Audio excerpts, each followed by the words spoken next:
टमाटर वाले से कहा, ओ लाल टमाटर वाले जरा भाव तो बता। म्यूजिक देना। हाँ,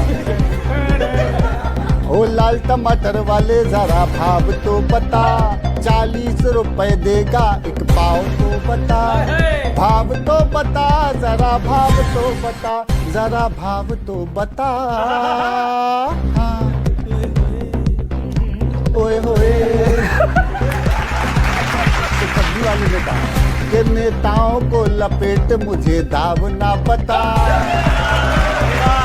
कि नेताओं को लपेट मुझे दाव ना पता। घायल है तेरी जेब मुझे घाव ना बता, अरे घाव ना बता, मुझे दाव ना बता, मुझे दाव ना बता। ओए होए। कि देखे जो टमाटर तो मेरी आंख भर गई,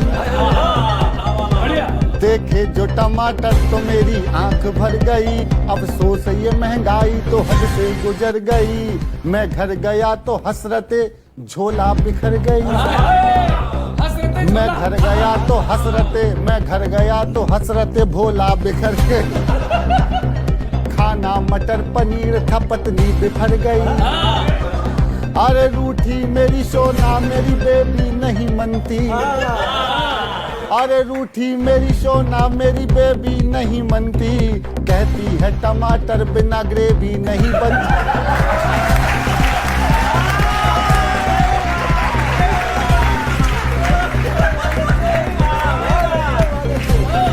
अरे ग्रेवी नहीं बनती रे, ग्रेवी नहीं बनती, ग्रेवी नहीं बनती। ओए होए, ओए होए। खाएगा तू ख्याली गुलाब तो बता, और जनता तो वही खा रही है। और खाएगा तू ख्याली गुलाब तो बता। तो मैंने फिर कहा, ओ लाल टमाटर वाले जरा भाव तो बता। आखिरी अच्छा, मैं तो कवि सम्मेलन करके गया था, जेब में लिफाफा था, तो पहली पंक्ति लिखने के बाद मुझे समझ में आया कि मुझे किस नेता की फीलिंग आई वो मैं बता दूंगा। कि निकले थे आज जैसे विधायक खरीदने, हो पाए टमाटर के नालायक खरीदने। मंडी में खड़ा सोचता है आज कबीरा, गुस्ताख क्यों तू आ गया नाहक खरीदने। अरे सब्जी के ख्वाब काहे तू बेकार सजाता, इससे तो ये अच्छा है तू सरकार बनाता।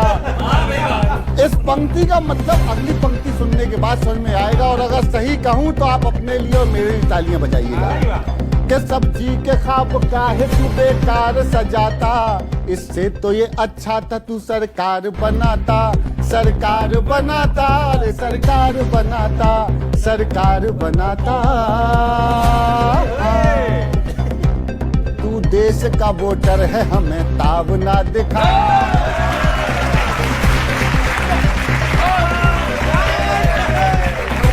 अरे तू देश का वोटर है हमें ताव ना। तो मैंने फिर बेशर्मी से पूछ लिया, ओ लाल टमाटर वाले जरा भाव दो।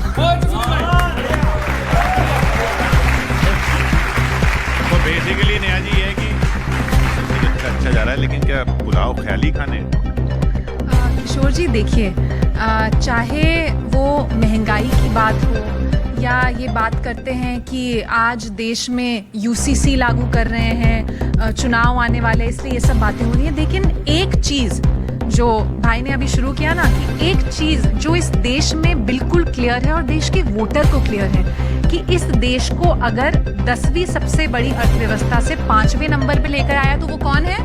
प्रधानमंत्री नरेंद्र मोदी जी। और इसका सबसे बड़ा सबूत वो है जो अभी कुछ दिन पहले हमने पटना में देखा, जिस तरीके से घेराबंदी करने की कुछ हमारे पुराने जो नेता हैं जो आज तक कुछ खिचड़ी पकाने की कोशिश कर रहे हैं, सफल नहीं हो पा रहे हैं। तो लगातार वहां भी हमने देखा कि बारात चलाने की कुछ कोशिश हो रही थी। बाराती तैयार है, सब कुछ तैयार है, अभी दूल्हा कौन बनेगा इसकी खींचम खिंचाई चल रही है। लेकिन एक बात भारत की जनता को बहुत क्लियर है कि देखिए, ये उतार चढ़ाव आते रहेंगे। मैं ये नहीं कह रही हूँ कि इनकी बात, इनका जो गम है टमाटर वाला, उसको नकारूंगी नहीं। मैं भारतीय जनता पार्टी की नेता हूँ, मैं नकारूंगी नहीं उसको, लेकिन उतार चढ़ाव हम कभी होकर टमाटर खरीद लेते हैं।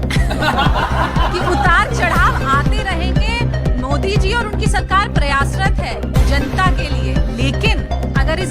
को आगे ले जाने का कोई मामला रखता है तो सबको पता है वो केवल नरेंद्र मोदी। बहुत हुई महंगाई की मार, अब की बार उनकी सरकार। आज हालत यह है कि महंगाई तो जिस तरह से चरम पर है वो है ही, लेकिन जिस तरह से बाकी चीजें, भ्रष्टाचार है और डिवाइड एंड रूल है। अभी मोदी जी का परसों ही भाषण सुना हमने, वो बिल्कुल कह रहे थे एक अकेला सब पर भारी। मैंने कहा 9 साल से सारा भ्रष्टाचारी आपने अपनी पार्टी में मिला लिए और आप कह रहे हैं कि सारे भ्रष्टाचारियों को जेल में डालूंगा। तो मोदी साहब 9 साल से आपकी सरकार पकौड़े कर रही है, 9 साल से क्यों नहीं डाला आपने जेल के अंदर? तो मुझे लगता है कि आज इस तरह का माहौल देश के अंदर हो गया है, महंगाई चरम पर है, बेरोजगारी चरम पर है, डिवाइड एंड रूल चरम पर है, अमेरिका से ड्रोन खरीद के लाए, उनका भाव क्या है वो पता नहीं है देश को। आज जिस तरह से देश अंधेरे में आगे बढ़ रहा है, और मेरी छोटी बहन ने कहा कि 5वीं अर्थव्यवस्था पर हम आ गए, ये तो 2018 में आ जाना चाहिए था। नीति आयोग की 2013 की रिपोर्ट पढ़िए आप, और ये साइक्लिक प्रोसेस है, ये होता ही है कि इतने बड़े बेस के साथ। लेकिन ये भी देखना होगा कि 140 करोड़ से ज्यादा आबादी होकर विश्व का सबसे बड़ा पॉपुलेशन वाला देश हम हो गए हैं। आप केवल और केवल 2047, 2022 और 2025 और 2030 के ख्वाब मत दिखाइए। खैर, झूठ की कोई सीमा नहीं होती है। ठीक बात है, मैं पूरी कविता भेजूंगा और वो पूरी की पूरी जाएगी। डीबीटी करता हूँ कविता अभी। इन दिनों राहुल गांधी तरह तरह के काम, एक्सपेरिमेंट्स कर रहे हैं अलग अलग टाइप के। हाँ, तो फिर मैं एक कविता पढ़ता हूँ। लगता है कांग्रेस ने परमानेंटली दुकानदारी मोल ली, मोहब्बत की दुकान नहीं चली तो मैकेनिक की दुकान खोल ली।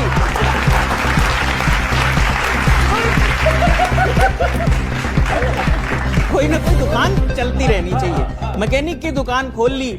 बीजेपी रैलियां कर रही हैं, नीतीश जी मीटिंग्स जब तब कर रहे हैं, और Rahul ji truck travel, US में भाषण, मैकेनिक गिरी। मतलब पार्टी का काम छोड़कर बाकी सब कर रहे हैं। सब कर रहे हैं। जाने क्यों अलग अलग टाइप के काम एवरी वीक कर रहे हैं। और अगली पंक्ति पे एक भी हाथ खामोश ना रहे। जाने क्यों ये अलग अलग टाइप के काम एवरी वीक कर रहे हैं। अपना गठबंधन स्टार्ट नहीं हो पा रहा, पता नहीं किसकी मोटरसाइकिल ठीक कर रहे हैं।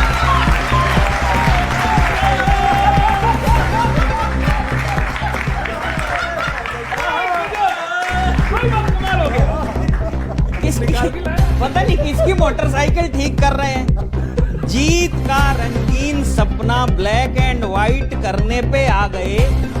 भाजपा से फाइट करने चले थे, कल पुर्जे टाइट करने पे आ गए।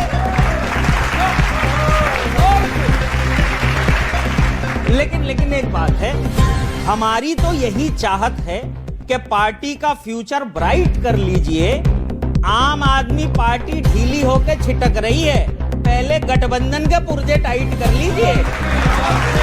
बहुत बहुत धन्यवाद। इस खबर में फिलहाल इतना ही। मिलते हैं दूसरी खबर में वीआईपी इंडियन न्यूज के साथ। चप्पे चप्पे पर होगी हमारी पैनी नजर।